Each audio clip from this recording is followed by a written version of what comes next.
وما أرسلناك إلا رحمة للعالمين الله أكبر আল্লাহ তাআলা বলছেন আমি আমার প্যারা হাবিবকে তথা আপনাকে মানে আমার প্যারা হাবিব সাল্লাল্লাহু আলাইহি ওয়াসাল্লামকে গোটা দুনিয়ার সৃষ্টি জগতের সব কিছুর জন্য রহমত হিসাবে প্রেরণ করেছেন। জোরে বলেন আল্লাহু আকবার। তো আল্লাহ সুবহানাহু ওয়া তাআলা কুরআনুল কারীমে আরো ইরশাদ করছেন যে কুল বিফাদলিল্লাহি ওয়া বিরহমাতিহি فبذلك فليفرحوا জোরে বলেন আল্লাহু আকবার। আল্লাহ তাআলা বলছেন হে রাসূল আপনি বলে দিন আল্লাহ তাআলার পক্ষ থেকে যখন আল্লাহ তাআলার গোলামেরা আল্লাহ তাআলার বান্দা বান্দিনীরা রহমতের মাধ্যমে কোনো নিয়ামত পেয়ে থাকে তার জন্য যেন খুশি হয়, আনন্দ করে, আনন্দে উল্লাসিত হয়। জোরে বলেন না সুবহানাল্লাহ। গোটা দুনিয়াতে পৃথিবীর জমিনে পৃথিবীর সব নিয়ামত যদি এক জায়গায় রাখেন, আল্লাহর রাসূল সাল্লাল্লাহু আলাইহি ওয়াসাল্লামকে নবী হিসাবে পেয়েছি এরকম একটা নিয়ামত যদি এক জায়গায় রাখি, তাহলে আল্লাহর নবীকে পাওয়া এর চাইতে বড় নিয়ামত আর কিছু হতে পারে না। এজন্য এই মাসে রাসূল এসেছেন, রাসূল সাল্লাল্লাহু আলাইহি ওয়াসাল্লামের আশা এটাকে নিয়ে গোটা পৃথিবী খুশি হয়েছে, গোটা পৃথিবীর সব সৃষ্টিকুল খুশি হয়েছে। জোরে বলেন আল্লাহু আকবার। আমরাও খুশি না বেজার? খুশি আলহামদুলিল্লাহ বলেন। অনেক নবী রাসূল পর্যন্ত শেষ নবীর উম্মত হতে চেয়েছেন, সুবহানাল্লাহ বলেন। বিশেষ করে হযরত ঈসা আলাইহিস সালাম তিনি আল্লাহর নবীর উম্মত হতে চেয়েছেন। তিনি দুনিয়াতে আবার আসবেন, আল্লাহ উনাকে উঠাইয়া নিয়ে গেছেন, সুবহানাল্লাহ বলেন। এখনো জীবিত ঈসা আলাইহিস সালাম। আবার তিনি যখন দাজ্জালের আবির্ভাব হবে, ইমাম মাহদী আলাইহিস সালাম আসবে, তখন ঈসা আলাইহিস সালাম ইমাম মাহদী একসাথে দাজ্জালের বিরুদ্ধে যুদ্ধ ঘোষণা করবে। জোরে বলেন আল্লাহু আকবার। এবং দাজ্জালের সব শক্তি নস্যাৎ করে দেবে, ধ্বংস করে দেবে। জোরে জোরে বলেন আল্লাহু আকবার। তো ঈসা আলাইহিস সালাম আসবেন, কিন্তু নবী হিসাবে আসবেন না। ঈসা আলাইহিস সালাম আসবেন রাসূল সাল্লাল্লাহু আলাইহি ওয়াসাল্লামের উম্মত হিসাবে। জোরে বলেন আল্লাহু আকবার। ঈসা আলাইহিস সালাম আসবেন, কিন্তু ঈসা আলাইহিস সালামের যখন ছিলেন তখনকার কিতাবের আমল আর চলবে না, চলবে কোরআনের আমল। জোরে বলেন আল্লাহু আকবার। প্রিয় হাজিরিন, বুঝাতে চেয়েছিলাম অনেক নবী রাসূল নবীর উম্মত হতে চেয়েছেন, তো আমরা হতে চাই নাই। আল্লাহ আমাদেরকে উম্মত হিসেবে বানিয়ে পাঠিয়েছেন, এর চাইতে সৌভাগ্য কি আর আছে? নাই। আল্লাহু আকবার বলি। রাসূল সাল্লাল্লাহু আলাইহি ওয়াসাল্লাম দুনিয়াতে যখন আসছেন, যেদিন আসছেন সেদিন সিজদায় পড়ে গেছেন। জোরে বলেন আল্লাহু আকবার। রাসূল সাল্লাল্লাহু আলাইহি ওয়াসাল্লাম কি আর আমাদের মতো 5-10 জনের মতো? না। রাসূল সাল্লাল্লাহু আলাইহি ওয়াসাল্লামের দুনিয়াতে আসা আর 8-10 জন মানুষের মতো না। ওনাকে আল্লাহ স্পেশাল ভাবে ওনার দুনিয়াতে আসা, ওনার দুনিয়ার জমিনে মায়ের গর্ভে থাকা, এটা অন্য রকম, অন্য 8-10 জনের মতো না, এটা ভিন্ন রকম। যদি বলেন আল্লাহু আকবার।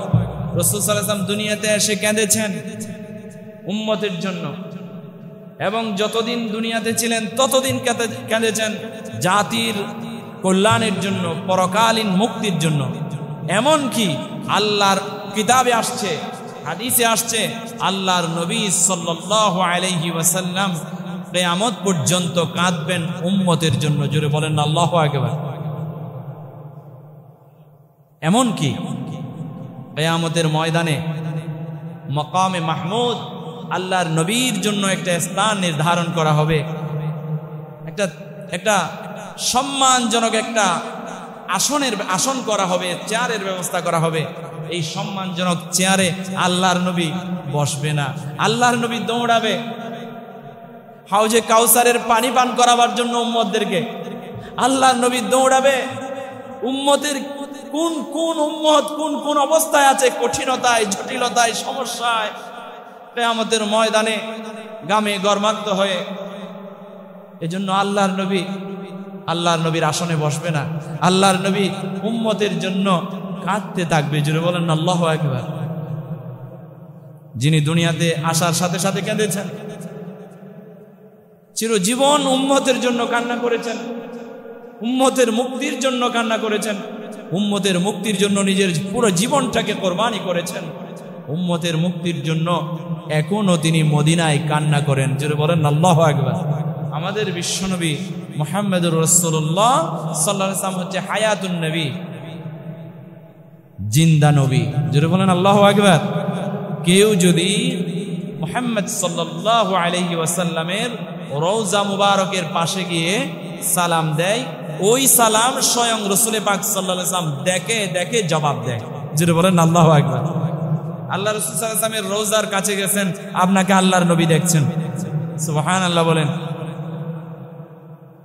প্রিয় হাজিরিন, রাসূল সাল্লাল্লাহু আলাইহি ওয়াসাল্লাম এই মাসে এসেছেন। রাসূল সাল্লাল্লাহু আলাইহি ওয়াসাল্লাম যখন মা আমেনার গর্ভে আসলেন, তখন মা আমেনা শরীর থেকে একটা অন্যরকম ভিন্ন রকম সুগন্ধ আসে। সুবহানাল্লাহ বলেন।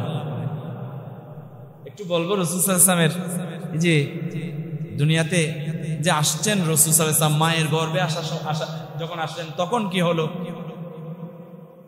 মা আমেনার চলাফেরা, হাঁটা চলার সময় আল্লাহ রাসূল সাল্লাল্লাহু আলাইহি ওয়াসাল্লাম যে গর্ভে ছিলেন, এজন্য গোটা সৃষ্টি জগৎ মা আমেনাকে সম্মান জানাইছে, সালাম জানাইছে। একটু বলি প্রিয় হাজরিন, মা আমেনার গর্ভে যখন আল্লাহ নবী সাল্লাল্লাহু আলাইহি ওয়াসাল্লাম দুনিয়া আসলেন, তখন এমন একটা সুগন্ধ মা আমেনার থেকে আসে। রাসূল সাল্লাল্লাহু আলাইহি ওয়াসাল্লাম যখন মা আমেনার গর্ভে থাকাকালীন, রাসূল সাল্লাল্লাহু আলাইহি ওয়াসাল্লাম দুনিয়াতে আসার আগে রাসূল সাল্লাল্লাহু আলাইহি ওয়াসাল্লামের পিতা আব্দুল্লাহ তিনি দুনিয়া থেকে বিদায় হয়েছেন। তো এরপরে মা আমেনা হয়ে গেল বিধবা। তো কোনো বিধবা নারী তদানীন্তন সময়ে কোনো সুগন্ধ মাখা এটা জায়েজ ছিল না। তো প্রিয় হাজিরিন, এখন এই সুগন্ধটা ছড়াতে ছড়াতে এলাকাবাসী জেনে যাচ্ছে, দেশবাসী জেনে যাচ্ছে, আস্তে আস্তে মানুষগুলো জেনে যাচ্ছে। একটু পরে আসছে এই জায়গায় রাসূল সাল্লাল্লাহু আলাইহি ওয়াসাল্লামের আম্মা জান মা আমেনা যখন ঘর থেকে বের হয়, মরুভূমির ওই যে পাহাড়ের পাদদেশ দিয়ে যখন হাঁটে, তখন মরুভূমির যে পাথরগুলো এগুলো আস্তে আস্তে ঝুঁকে যায়। জোরে বলেন আল্লাহু আকবার। মা আমেনার দিকে ঝুঁকে যায়। একটু চিন্তা করে দেখেন, মরুভূমির পাথর, বড় বড় পাথরগুলো, মা আমেনার মনে হচ্ছে পাহাড়গুলো মা আমেনার দিকে ঝুঁকে যাচ্ছে, এবং সুন্দরভাবে একটা নম্রভাবে ভদ্রভাবে মৃদু আওয়াজ একটা সালাম আসছে, মা আমেনাকে সালাম জানাচ্ছে। জুড়ে বলেন আল্লাহু আকবার।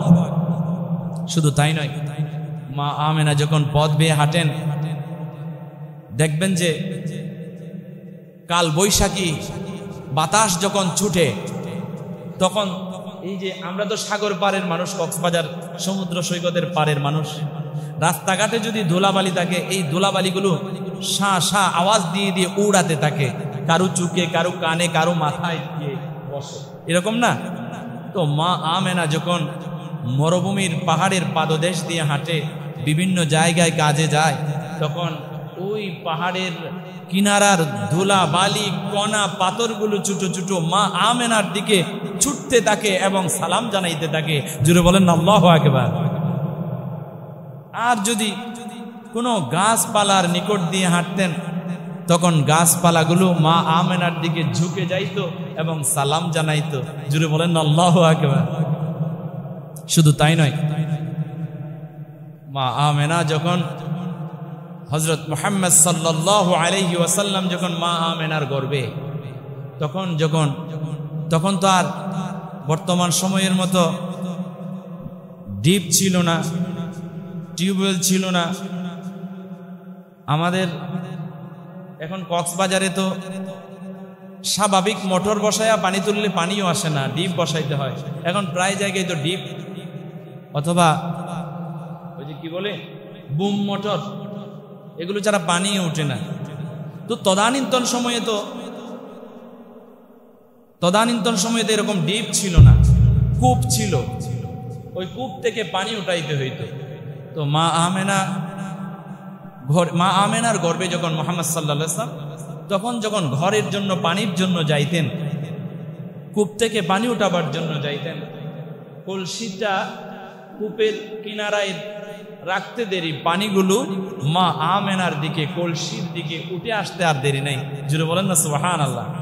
আর ওই পানিগুলো থেকে সালাম আসতেছে বেশে বেশে, আর ওখান থেকে যেন পানি থেকে যেন আওয়াজ বের হচ্ছে যে ও মা আমেনা, আপনাকে তো এখানে আসার দরকার ছিল না, আপনি যদি পানি বলে ডাক দিতেন আপনার ঘরে আমরা ছুটে আসতাম। জুড়ে বলেন না সুবহানাল্লাহ। তো সেখানকার মেয়েরা যখন পানি উঠাইতে যাইতো, মা আমেনাকে বসায়া রাইকা বলে যে মা আপনি বসেন, আমরা পানি উঠাই দিই, আপনার গনে পানি পৌঁছাইয়া দিই, আমাদের পানিগুলো একটু তুলে নিই। জুড়ে বলেন না আল্লাহু আকবার। এই পানিগুলো তো কূপের মধ্যে সাধারণত নিচে থাকে, গভীরে থাকে, তাও আবার মরুভূমির কূপ, মরুভূমির পাহাড়ের পাদদেশের কূপগুলোতে পানি থাকে নিচে। ওই পানিগুলো রাসূল সাল্লাল্লাহু আলাইহি ওয়াসাল্লাম মা আমেনার গর্ভে, এজন্য রাসূল সাল্লাল্লাহু আলাইহি ওয়াসাল্লামের সম্মানে মা আমেনার গর্ভে যেন মা আমেনা কষ্ট না পায়, এজন্য পানি অটোমেটিক্যালি পানি কলসির ভিতরে চলে আসতেছে, উপরের দিকে আসতেছে। জোরে বলেন না আল্লাহু আকবার। এগুলো কি যেমন তেমন কথা? এগুলো কি যেমন তেমন কথা না।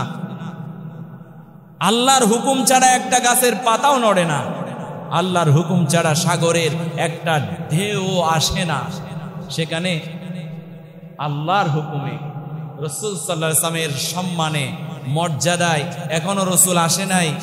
পানি মর্যাদা দিচ্ছে আল্লাহর নবীকে, পাহাড় মর্যাদা দিচ্ছে, সালাম দিচ্ছে আল্লাহর নবীকে, গাছপালা সালাম দিচ্ছে আল্লাহর নবীকে, এবং পাথরগুলো সালাম দিচ্ছে আল্লাহর নবীকে। বালি কণাগুলো মা আমেনার দিকে সালাম জানাইতে জানাইতে উড়ায়া উড়ায়া আসতেছে। যদি বলেন না সুবহানাল্লাহ। প্রিয় হাজরিন, মা আমেনার এই সুগন্ধ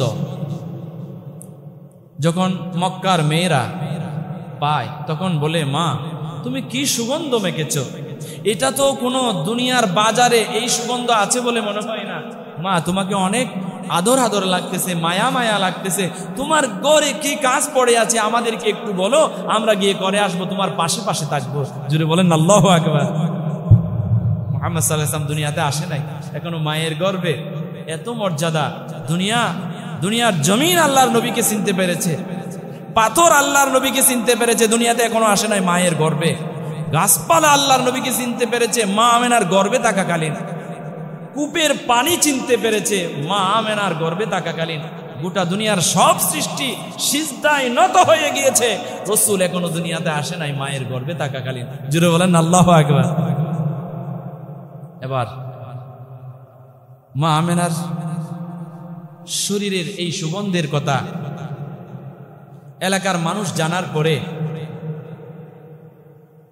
মুহাম্মদ সাল্লাল্লাহু আলাইহি ওয়াসাল্লামের দাদিকে জৈনক কোন মহিলা এসে বলছে, আপনার আব্দুল্লাহর স্ত্রী, আপনাদের বৌমা তো বিধবা, তো এত সুগন্ধ মাকে, তো মাকে এই সুগন্ধ পায় কই?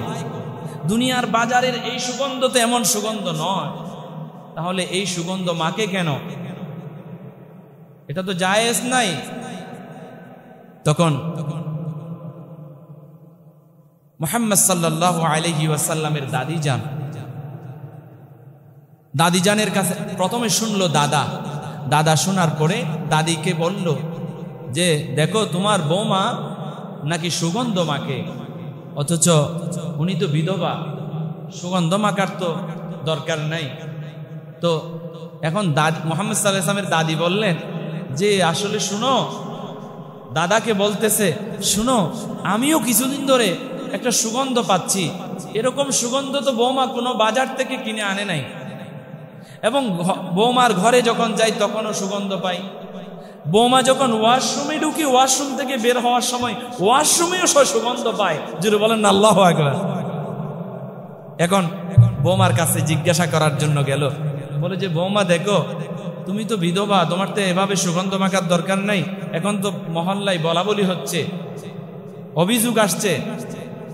তো মুহাম্মদ সাল্লাল্লাহু আলাইহি ওয়াসাল্লামের আম্মা জান মা আমেনা বলছেন যে শুনেন শুনেন, আসলে আমিও বুঝতে পারতেছি না, আমার গর্ভে যখন আমার সন্তান যেদিন থেকে আসে সেদিন থেকে আমার শরীর থেকে একটা আলাদা সুগন্ধ বের হয়। এরপরে আমি যখন ওয়াশরুমে যাই, ওয়াশরুমে হাজত সারার পরে ওয়াশরুমে তো গন্ধ আসার কথা, গন্ধ আসে না, সুগন্ধ চড়ায়। গোসল করার পরে সুগন্ধ চড়ায়। মা দেখুন, আসলে ঘটনা হচ্ছে আমি কোনো আতর কিংবা কোনো সুগন্ধ, কোনো দুনিয়ার বাজারের কোনো পারফিউম আমি মাখি নাই। দেখুন আমি একটু তুতু ফেলি, তুতু ফেলার সাথে সাথে হযরত মা আমেনার শাশুড়ি আম্মা তথা মুহাম্মদ সাল্লাল্লাহু আলাইহি ওয়াসাল্লামের দাদি যান, তিনি দেখলেন যে তুতু ফেলার সাথে সাথে আলাদা একটা এমন একটা সুগন্ধ মনে হচ্ছে জান্নাত থেকে আসতেছে। জোরে বলেন না আল্লাহু আকবার। প্রিয় হাজিরিন, মা আমেনা বলতেছেন, দেখেন মা, আসলে আমার মনে হয় আমি যা আজ করতে পেরেছি, আমার গর্ভে যে আসছে এই সাধারণ কেউ নয়, এটা সাধারণ কেউ নয়, এটার মধ্যে অনেক বড় একটা মহৎ একটা কাজ আল্লাহ পরিকল্পনায় সন্তান দিয়ে করবে বলে আমার মনে হচ্ছে। জুড়ে বলেন আল্লাহু আকবার। মা আমেনা চিনতে পারছেন, মা আমেনা বুঝতে পারছেন ওনার গর্ভে যিনি আছেন তিনি সাধারণ কেউ নয়, হয়তো আল্লাহ পাক রব্বুল আলামিনের বিশাল একটা পরিকল্পনা ওনাকে দিয়ে আছে।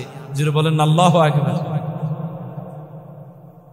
প্রিয় হাজিরিন, রাসূলুল্লাহ সাল্লাল্লাহু আলাইহি ওয়াসাল্লাম মায়ের গর্ভে এত মর্যাদা, এত মর্যাদা, গোটা দুনিয়ার মাটি, পাহাড়, পাথর, বালি সব কিছুই আল্লাহর নবীকে চিনে এবং মর্যাদা দিচ্ছে, সম্মান করছে। আর কপাল পোড়া জাতি কিছু মানুষ, দুনিয়ার জমিনের কিছু কপাল পোড়া জাতি, অমুসলিম, বেঈমান, বুদ্ধিস্ট, যত অমুসলিম জাতি আছে, তারা রাসূল পাক সাল্লাল্লাহু আলাইহি ওয়াসাল্লামের অনেকগুলো মুআজিজা দেখার পরেও,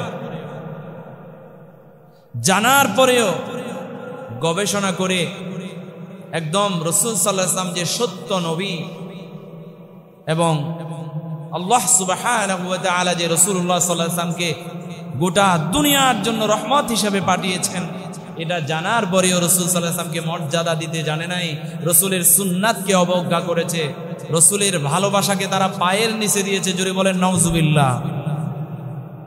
এটা পোড়া কপাল, এটা ধ্বংস সে জাতি। আর আমার কষ্ট হয়, আমরা তো মুসলিম পরিবারে জন্মগ্রহণ করেছি, আমাদের মুসলিম পরিবারে জন্মগ্রহণ করার পরেও সবচেয়ে বড় আফসোস হয় কিছু মুসলমানের সন্তানেরা রাসূলুল্লাহ সাল্লাল্লাহু আলাইহি ওয়াসাল্লামকে ভালোবাসে না। আর কিছু মানুষ আছে রাসূল সাল্লাল্লাহু আলাইহি ওয়াসাল্লামের ভালোবাসা রবিউল আওয়াল মাস আসলে এমন ভাবে তাদের ভিতরে গড়াগড়ি করে যে রাসূল সাল্লাল্লাহু আলাইহি ওয়াসাল্লাম এবং সাহাবায়ে কিরাম যা করে নাই তারা তা করে রাসূল সাল্লাল্লাহু আলাইহি ওয়াসাল্লামের দুশমনে পরিণত হচ্ছে। জোরে বলেন না নাউজুবিল্লাহ। আরো জোরে বলেন না নাউজুবিল্লাহ। আচ্ছা বলেন তো, আমরা সবাই রাসূল সাল্লাল্লাহু আলাইহি ওয়াসাল্লামকে ভালোবাসি কি বাসি না? রাসূল সাল্লাল্লাহু আলাইহি ওয়াসাল্লামকে ভালো না যদি না বাসি তাহলে ঈমান থাকবে না। রাসূল সাল্লাল্লাহু আলাইহি ওয়াসাল্লামকে ভালোবাসতেই হবে। আল্লাহ রাসূল সাল্লাল্লাহু আলাইহি ওয়াসাল্লামকে কিভাবে ভালোবাসতে হবে? আমরা তো জানি রাসূল সাল্লাল্লাহু আলাইহি ওয়াসাল্লাম আমাদের নবী, এবং এই দুনিয়াতে আল্লাহ রাসূল সাল্লাল্লাহু আলাইহি ওয়াসাল্লাম যখন দুনিয়া থেকে বিদায় হচ্ছেন তখন দুইটা জিনিস আমাদের জন্য রেখে গিয়েছেন উম্মতের জন্য, একটা হচ্ছে কোরআন আর একটা হচ্ছে সুন্নাহ। জোরে বলেন আল্লাহু আকবার। এই দুইটা জিনিস যদি আমরা মানতে পারি আমাদের লাইফ স্টাইলটা যদি এই দুইটা জিনিস দিয়ে আমরা সাজাতে পারি, তাহলে এই দুনিয়াতে আর ক্ষতি হওয়ার সম্ভাবনা নাই, শান্তি আর শান্তি বিরাজমান হয়ে যাবে। তো সেই জায়গায় কিছু মানুষ আছে রাসূল সাল্লাল্লাহু আলাইহি ওয়াসাল্লামকে ভালোবাসে না। আপনার আর আমার অন্তরে যদি এই দুনিয়াতে নিজের চেয়ে, নিজের পরিবারের চেয়ে, সন্তানাদির চেয়েও বেশি যদি রাসূল সাল্লাল্লাহু আলাইহি ওয়াসাল্লামের প্রতি ভালোবাসা না থাকে, তাহলে আপনি ঈমানদার হতে পারবেন না। লা ইউমিনু আহাদুকুম হাত্তা আকুনা হাব্বা ইলাইহি মিন ওয়ালিদিহি ওয়া ওয়ালাদিহি ওয়ান নাসি আজমাইন।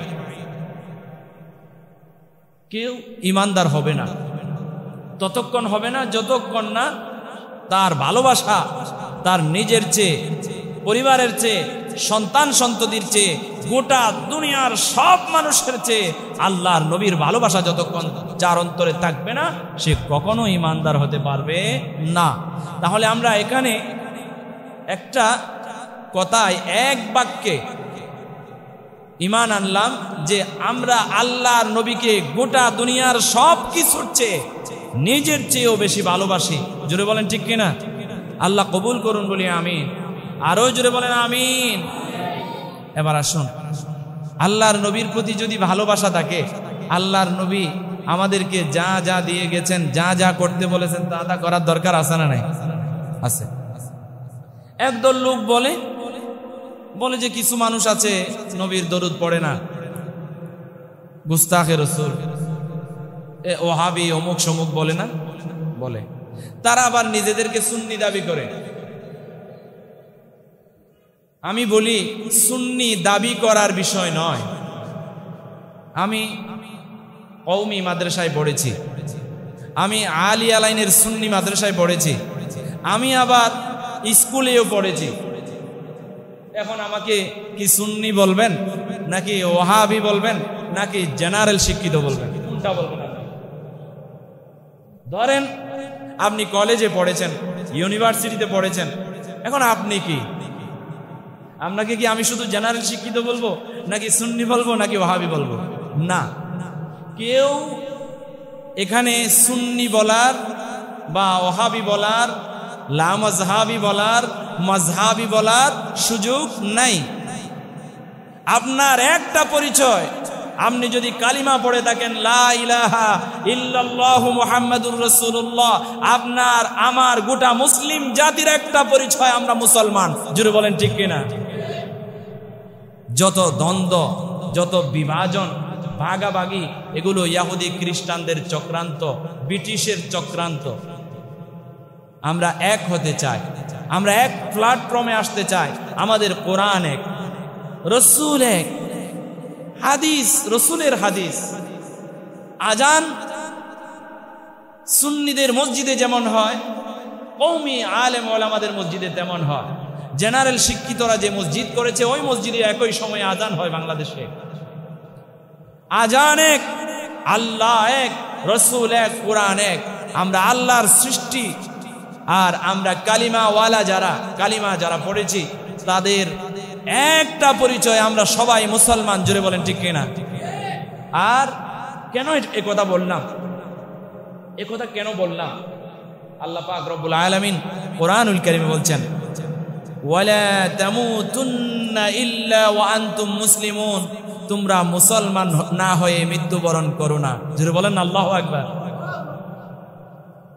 এখানে মুসলমান না হয়ে মৃত্যুবরণ করো না, এটা কাফেরদেরকে বলে নাই, এটা ঈমানদারদেরকে বলেছে। জোরে বলেন আল্লাহু আকবার।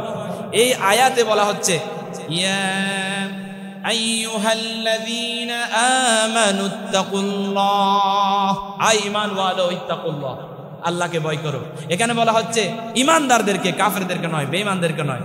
ঈমানদার আল্লাহকে ভয় করো, হাক্কা তুকাতিহি, আল্লাহকে যেভাবে ভয় করা দরকার সেভাবে ভয় করো।